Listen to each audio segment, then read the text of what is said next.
नाज़रीन अस्सलामु अलैकुम वरहमतुल्लाहि वबरकातुहू। अॼु जंहिं मौज़ू ते असां ॻाल्हाइणो आहे उहो मौज़ू आहे ईद मिलाद नबी मल्हाइण जी शरई हैसियत छा आहे। बुनियादी ॻाल्हि इन मौज़ू जे हवाले सां इहा आहे त हर मुसलमान को बि अमल करे थो इन नियत सां त इहे सवाब जो अमल आहे, तो छो त सवाब अल्लाह रब्बुल आलमीन ॾियणो हूंदो आहे त ज़रूरी आहे त अल्लाह रब्बुल आलमीन जी तरफ़ खां उन अमल करण जो हुकुम मौजूदु हुजे ताकी माण्हू जेको आहे अल्लाह रब्बुल आलमीन खां सवाब जी उम्मीद रखी सघे। को बि माण्हू अमल करे सवाब जी नियत सां उन जे लाइ क़ुरान ऐं हदीस मां दलील ज़रूरी आहे, छो जे दलील न हूंदो त रब्बुल आलमीन जी बारगाह में उहो अमल क़ाबिल क़बूल न आहे। रसूलुल्लाह सल्लल्लाहु अलैहि वसल्लम फरमाइनि था मन आमिल अमलन लैसा अलैहि अमरुना फहुव रद्द, के जंहिं बि को अहिड़ो अमल कयो जंहिं ते असांजो हुकुम न हुयो त उहो अमल मरदूद आहे, यानी नाक़ाबिल क़बूल आहे, अल्लाह ताला उनखे क़बूल न फरमाईंदो। पहिरीं बुनियादी शइ हीअ आहे त असां जॾहिं क़ुरान मजीद में ॾिसूं था त का हिकिड़ी आयत बि न आहे जंहिंमें ईद मिलाद नबी मल्हाइण जो हुकुम हुजे। पोइ जॾहिं हदीसनि जी तरफ़ अचूं था त का अहिड़ी हदीस बि न आहे जंहिंमें इहो ज़िक्र हुजे त रसूलुल्लाह सल्लल्लाहु अलैहि वसल्लम ईद मिलाद नबी मल्हाइण जो हुकुम ॾिनो आहे या नबी करीम सल्लल्लाहु अलैहि वसल्लम जे सहाबा मल्हाई आहे या पाण सल्लल्लाहु अलैहि वसल्लम अमली तौर ते मल्हाए माण्हुनि खे ॾेखारी आहे। इन शइ जो बि को सबूत न आहे न क़ुरान में न हदीस में।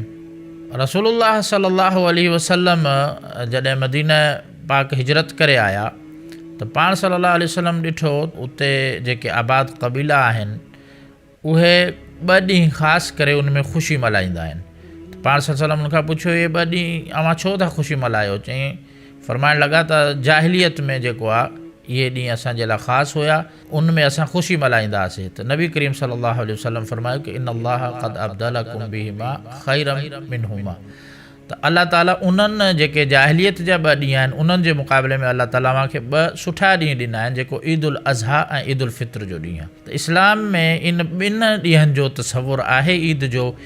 इन खां अलावा इस्लाम में ईद जो को बि तसवुर न आहे। जे हुजे हा त क़ुरान में ज़िक्र हुजे हा, हदीस में ज़िक्र हुजे हा, सहाबा जे अमल में ज़िक्र हुजे हा। बल्कि सहाबा जे बारे में त इहो अचे थो त रसूल करीम सल्लल्लाहु अलैहि वसल्लम ते जेका ही आयत नाज़िल थी अल-यौम अकमलतु लकुम दीनकुम व अतममतु अलैकुम निअमती, इन आयत में जेको आहे उहो क़ुरान यानी दीन जे मुकमल थियण जो ज़िक्र आहे।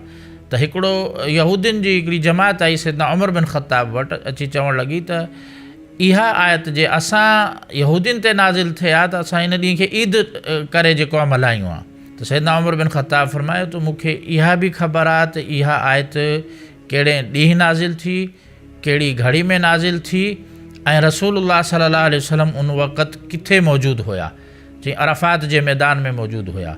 सैयदना उमर हिन ॻाल्हि खां उन्हनि खे पैगाम इहो ॾिनो इस्लाम में ईद सिर्फ़ु उहा ई हूंदी आहे जेका रसूलुल्लाह सल्लल्लाहु अलैहि वसल्लम जी जो हुकुम ॾिनो हुजे।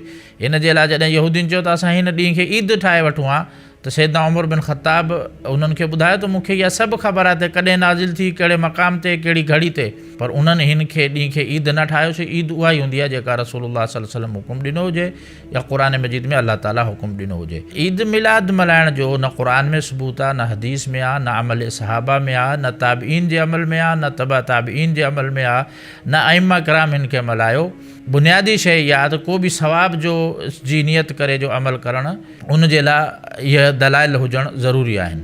ऐं ॿी ॻाल्हि जेको आहे त उहो आहे त हिन ॾींहं में बि इख़्तिलाफ़ आहे, जेको तारीख़ पैदाइश जे ॾींहं में। त जॾहिं ॾींहं में ई इख़्तिलाफ़ हुजे त उहो ॾींहुं यानी कि हिकिड़ो इबादत ऐं ख़ुशी वारो तमामु मुसलमान जो ॾींहुं कीअं थी सघे थो। इन में का शक न आहे त प्यारे पैगम्बर सल्लल्लाहु अलैहि वसल्लम जी पैदाइश वॾी रहमत हुई हिन जहाननि जे लाइ, पर ईद जे तौर ते हुन ॾींहं खे मल्हाइण जे लाइ शरई दलील जी ज़रूरत आहे। ऐं तारीख़ विलादत में इख़्तिलाफ़ आहे। बल्कि रसूलुल्लाह सल्लल्लाहु अलैहि वसल्लम खां सूमर जे ॾींहं जो जॾहिं पुछियो त पाण सल्लम उन ॾींहं जे रोज़े जो हुकुम ॾिनो ऐं फरमायो त उन ॾींहुं मुंहिंजी पैदाइश थी।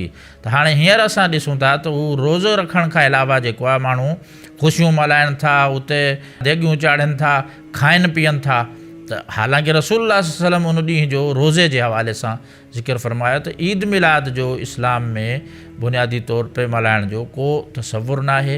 त जेको रसूलुल्लाह सल्लल्लाहु अलैहि वसल्लम सां मुहबत जो जेको इज़हार आहे उहो इताअत जी शक्ल में हुजे ऐं रसूलुल्लाह सल्लल्लाहु अलैहि वसल्लम जे फ़ज़ाइल पढ़णु, पाण सल्लल्लाहु अलैहि वसल्लम जो सिफ़ात पढ़णु, पाण सल्लल्लाहु अलैहि वसल्लम ते ज़्यादा खां ज़्यादा दुरूद पाक पढ़णु, इहो मुहबत जो इज़हार आहे, न कि इंसानु हिकिड़ो ॾींहुं मख़सूस करे जंहिंजी शरीयत में का बि दलील ऐं बुनियाद न हुजे। अल्लाह तबारक व तआला खां दुआ आहे त अल्लाह ताला असांखे सुन्नत रसूल सल्लल्लाहु अलैहि वसल्लम ते क़ाइमु रहणु ऐं दाइमु रहण जी तौफ़ीक़ अता फ़रमाए। इन्नहु वलियु तौफ़ीक़।